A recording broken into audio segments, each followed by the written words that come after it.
Hello guys, nandito na kami sa Temple of Leia. Wow, pretty like me. So, ang entrance fee dito sa Temple of Leia ay 120 pesos and then meron siyang parking fee. Ang Temple of Leia ay tinatawag nilang Taj Mahal ng Pilipinas, but then iisa lang naman ang pagkakaparehas nila. Ito ay dahil sumisimbolo sa undying love ni Teodorico Adarna sa kanyang pinakamamahal na si Leia Adarna. Kung nagtataka kayo guys kung bakit kaparehas ng apelido ni Ellen Adarna, syempre sila lang naman ang grandparents ni Ellen Adarna. So kung gusto mo makakita ng Taj Mahal-like structure, punta ka na lang dito sa Cebu at mag-visit dito sa Temple of Leia. Dito kami sa Temple of Leia. Ayan ang makikita nyo. Wow! Semi! So pretty!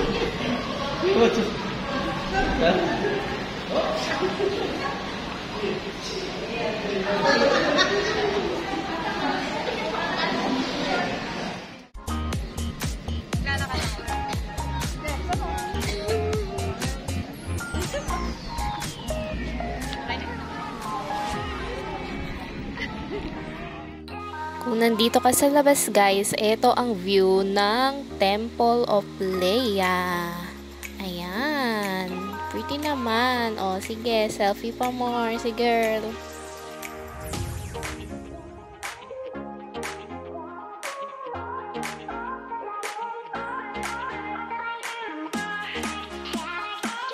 Kung may hilig naman kayo sa mga overlooking view, eto na. Ang ganda guys. So, tingnan nyo. So, after getting lots of pictures, gora na kami sa next spot. So, bali, habang papunta kami ng 10,000 roses, eto yung mga views na aming nakita. Charon!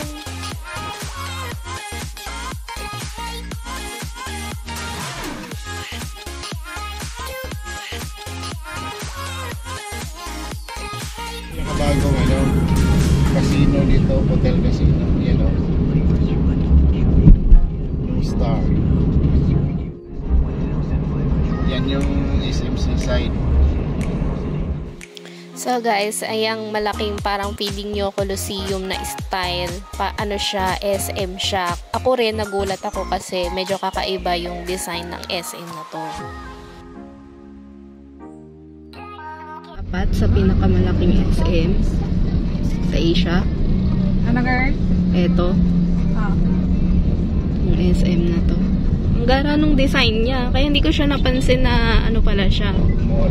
Na mall, na SM pala. Iba yung design niya. Ang galing.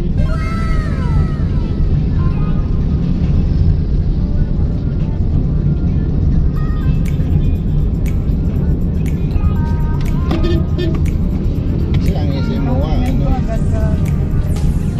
Ang Galing SM yung ano niya yun. MOA, ano siya eh, kumpul, parang nag-separate siya. Oh. Ito buo.